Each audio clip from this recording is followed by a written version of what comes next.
Ayan guys, patulog na sana ako pero kailangan nating tulungan si kuya na aking follower. So, tinatanong niya sa akin guys kung paano daw mag-live. So, ito guys, manual ko tong gagawin. At sundan nyo na lang. So, paano ako mag-live. Guys, i-share ko sa inyo kung paano ako mag-live. And then, pindutin natin yung live. Ngayon guys, di kasi pare-parehas guys eh. May mga ganitong accessories na nandito sa gilid. Meron din doon sa taas. Pero yung sa akin ganito. Inuuna ko guys ang effects para mukha tayong maganda sa video, sa live. And then, depende sa iyo guys kung anong gusto mong effects. Mamili ka sa baba and then balik tayo. After malagyan ko ng effects guys, ayan, after ko malagyan ng effects, ay punta tayo sa enhance of. So, ibig sabihin, yung maingay sa paligid pag nag-live kayo, marireduce niya yung background ng noise. So, i-on mo yan. Ayan. And then done.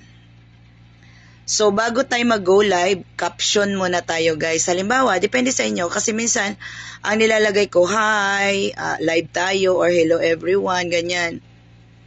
So, nilalagyan ko yan. Halimbawa, hello, ganun. So, yan. Depende kung anong ilalagay yung notes dyan. And then, for example, yan. Ngayon, after ko, di ba, nauna ko yung effects, and then yung enhanced noise, and then yung title ng live. And then, punta ako dito. Nakita niya tatlong guhit na yan? Dito tayo. Ayan.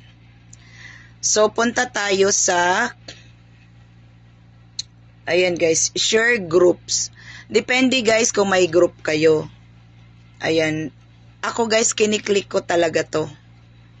And then, save. Para yung aking mga nakafollow sa Team Kamita World, may share ko din tong live ko. So, save. Ayan. And then, comments. Guys, yung comment settings kasi, nilalagyan ko talaga yan. Black comments with link. Para pag may nagpapasa ng link sa inyong live, mabablock niya and then done. And then, profanity filter. Ayan guys, para mapifilter niya yung, kailangan mai-strong niya yung ano guys, magkaroon tayo ng mga, minsan kasi, may mga words tayo na ano, mapifilter niya. And then, ayan. So, yun lang guys. And then, done. Saka mo pindutin ang go live. So, wag ka na mag-skip. Diretso ka go live. So, yun lang guys. Hindi ko na pinipindot yung cross-posting guys. Hindi na. So, ito lang. So, ayun lang guys. Thank you and God bless. Sana may naintindihan. And then, ito lang guys. Yun lang naman talaga ang pagsiset up sa live. I-share ko na kanina yung ating live kung paano ako mag-set up ng live. So, sundan nyo na lang guys. Ganyan po ako pag nagla-live. So, ayun lang. Ganyan lang kasimple. Ayan, good luck sa inyo. Mag-ingat kayo guys sa inyong pagla-live dahil marami pong bawal dito. Bawal nyong sasabihin at bawal nyong i-type. Guys, i-content ko yan. Napakadami.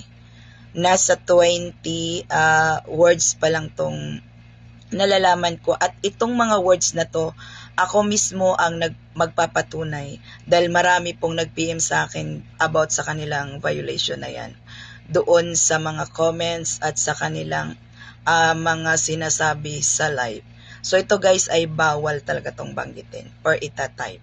So mag-ingat kayo guys, hindi basta-basta ang pagla-live ha.